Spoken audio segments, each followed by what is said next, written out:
Howdy again, everyone. My name is David Ryan. I'm Soapmaker 2025, and I'm about to make a batch of soap.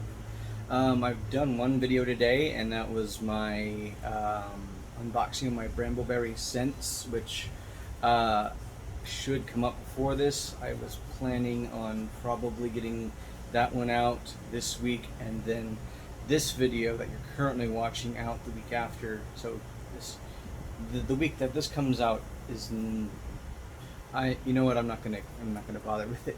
I'm making this the same day I got that, essentially. And so I got the idea. What I'm gonna do is I am going to use the Oatmeal Stout fragrance oil that I got, and hoping this is brown mica and not some sort of orange. I think it's brown. I have a jar of mica that I know is brown, but I can't find it, so I'm going to hope that that brown mica, which I think my friend got from Amazon, is brown. And, well, if it's copper, that works fine too, but I'm hoping it's brown. But right now I'm waiting for my lye solution to cool down, so I thought I would make my introduction. I am soaping with my soap base A that I did last time, but this time I am adding the fragrance oil, and I will be mixing my Kaolin Clay into that instead of water. And so I am going to add that. I'm actually not entirely sure when the right time to add that is. Well, I guess actually I'll be adding that at trace with my fragrance oils, but I've also seen it, I saw someone do it, and I can't remember what soap channel it was, but they added the water in with their oil, the clay in the water with their oils before they added their lye. But I know that most people, what I've read as far as when you're using fragrance oils, you will add the fragrance oils to the Kaolin Clay and then add that at trace when you would normally add the fragrance oils. So I'm waiting for that to happen right now. I'm also increasing the amount of sodium lactate I'm doing. I got this bottle from Amazon from Soap Beauty, and it's 60% sodium lactate, and I don't know if that's normal or not, but it didn't actually harden my bar when I used it last time, so I'm going to try and do 1.5 teaspoons this time. I'm not going to go the full 2. I'm going to try adding that to my cool lye solution this time and see if that effects, because it's still, I mean, it's 4 days after, and it's still pretty soft, and I was kind of wanting a harder bar, especially since I do have coconut and mango butter in there. Maybe I should increase the amount of coconut oil in it instead of adding more sodium lactate. But if can anyone give me any feedback as far as if sodium lactate solutions are usually 60%? I'm new to this, so I kind of want to know. But yeah, it's the same. It's it's olive oil, coconut oil, mango butter, and castor oil, and then sodium lactate, Kaolin Clay, the Oatmeal Stout fragrance from Brambleberry, which it says it accelerates in cold process. So I am only going to be using one color, just so I don't have to worry about mixing, because I don't know how fast it accelerates. Some of them say mild acceleration, some of them say slight, so I'm not sure what this means, but I just want oatmeal cookie soap. That's all I want. But actually, I'll admit, this is an entire experiment to see how fast it seizes up. Hopefully it doesn't, hopefully it's workable. And hopefully I can get my oatmeal cookie soap, because it smells just like an oatmeal cookie. I don't know, it does not smell like oatmeal stout, it smells like an oatmeal cookie. So, gimme. So I will come back once my lye solution and my oils are about the same temperature, and show you the soap making goodness. Okay, so my lye solution is at about 100, and my oils are at 91. So I am going to go ahead, because my oils are actually kind of cooling down faster than my lye solution. I have already added my sodium lactate to the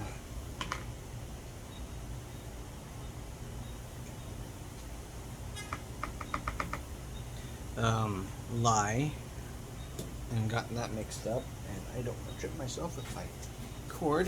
I got my fragrance oil right here, and so I'm gonna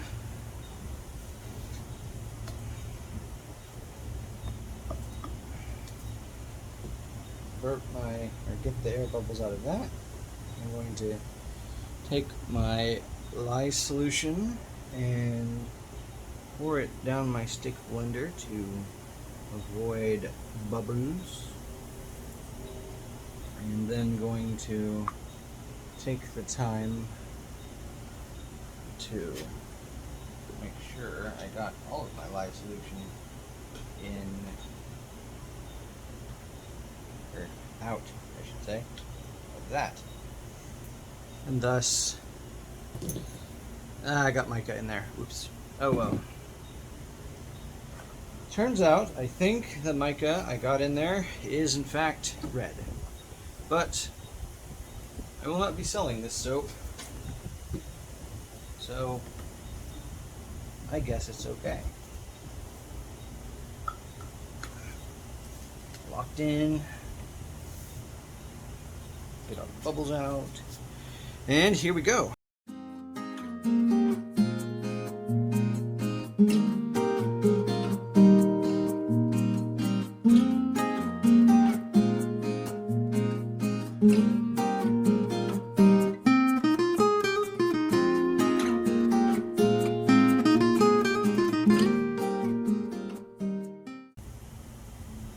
Light trace, so now I'm gonna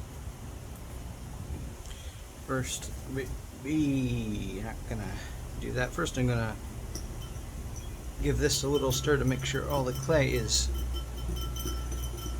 mixed up into the mix, and then I am going to pour it in, and then also scrape, scrape, scrape, scrape, scrape, scrape, scrape. And then let us resume.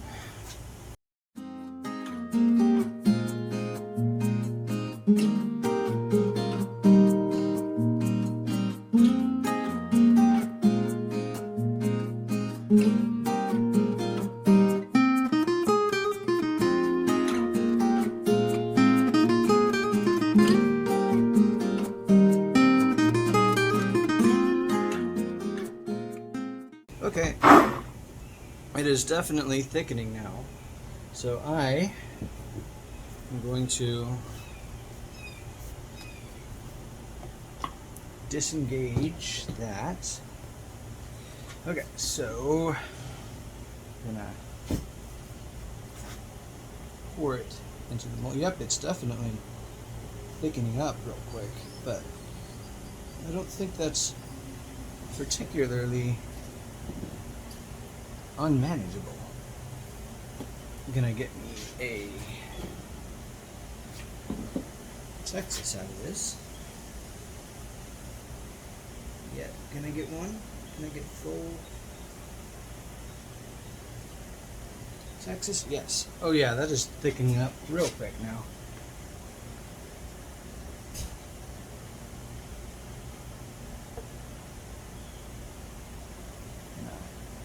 Move that out there, and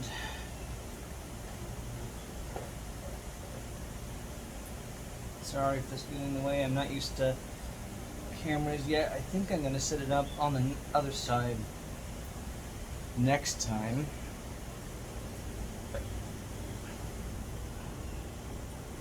I actually like the rate at which that kind of sat out. Now I'm going to take a moment to do the other noisy thing that I got to do.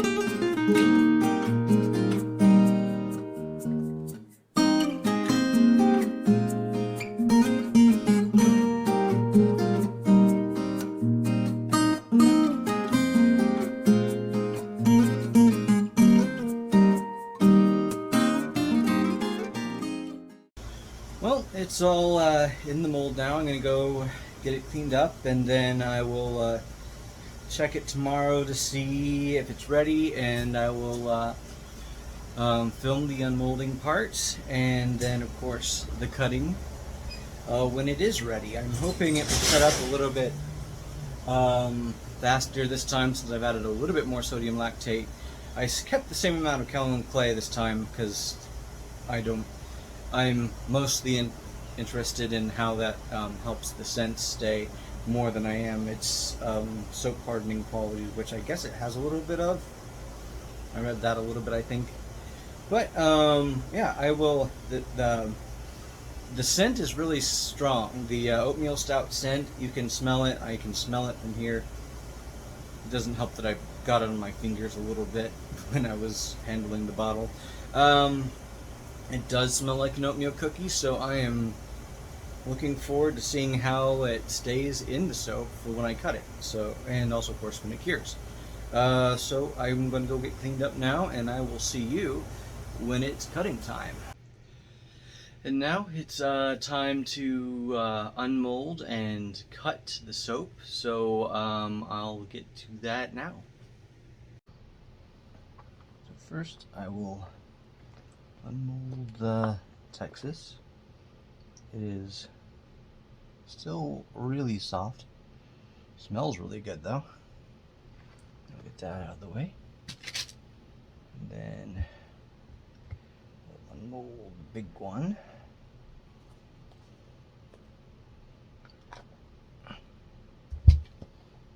I was actually really concerned because before I went to bed, or before I went on my walk on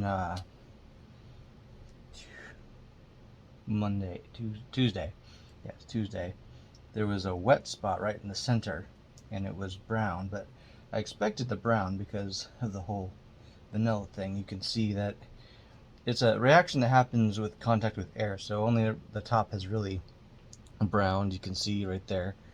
And so let us deploy the cheese slicer, and this time I am going to slice it down the middle.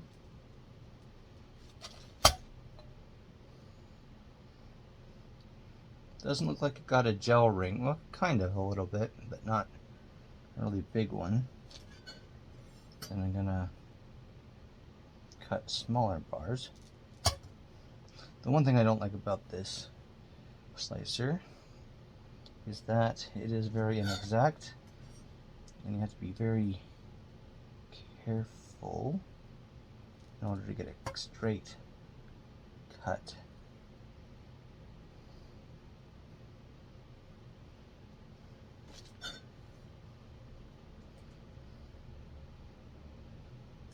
I don't know why I did that.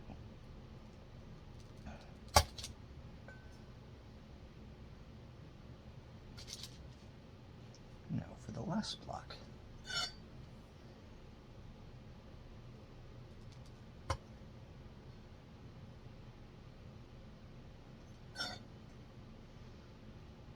I'm thinking maybe I should have waited one more day before actually cutting this, but because it's still really soft, I think maybe I'll increase the amount of butters in the recipe because I'd like a harder bar than I got. Well, that's it for my latest batch of soap, my oatmeal cookie soap. I'm actually kind of disconcerted at how soft it is, although the only damage happened to the Texas panhandle right there. The block cut just fine. I won't be doing another soap for a week or so, just because I'm waiting for a over the door spice rack to put my soaps that are kind of covering the table right now for better curing, and just to get them out of the way so they don't take up so much space. And then I'm probably going to be, my next batch is probably going to be the whiskey and leather soap that my friend wants, because I have the resources to do it. I'm waiting in the mail for some micas that I got. I got a gray, a brown, because I can't find my jar of brown mica that my roommate gave me, and a red. I've been told that the red that I got is the one that does not bleed. One project in the future I'm wanting to do is a peppermint soap for a Christmas gift for my coworkers, so that's why I'm getting that one. I got the peppermint essential oil already, and I want to get it done before November so I don't forget again, so it has time to cure. And that will be, I'll do the whiskey and leather, and then I will do the peppermint, and then it will be nice and cured and hard by the time it is Christmas time for me to give it to my coworkers. I'm still trying to, I need to look up how many people I need to make it for, and figure out how much soap I need to make. I'll probably do 2 batches, one for the white and one for the red, and then swirl them with a spoon swirl. I don't have a coat hanger that I can use for a coat hanger swirl quite yet, but I will get one. I don't really want to buy an entire pack of coat hangers just for that, but I might have to, unless one of my friends has a wire coat hanger that they are willing to give up. If you like what you've seen, give me a like, give me a subscribe, keep an eye out for my future projects, and I'm looking forward to it too. My goal this year is to come up with a consistent soap base that I can use for all of my projects until I can afford to maybe fancy it up a little bit with maybe some more sweet almond oil. Based off what I've read about that, I'd really like to have that as part of my bars. But right now, I'm just trying to keep it a little bit simple. I keep it simple so it's affordable for me to continue to do so. And I appreciate everyone's watching, everyone's comments so far, and I can't wait to share with y'all what I have next. Have a great week.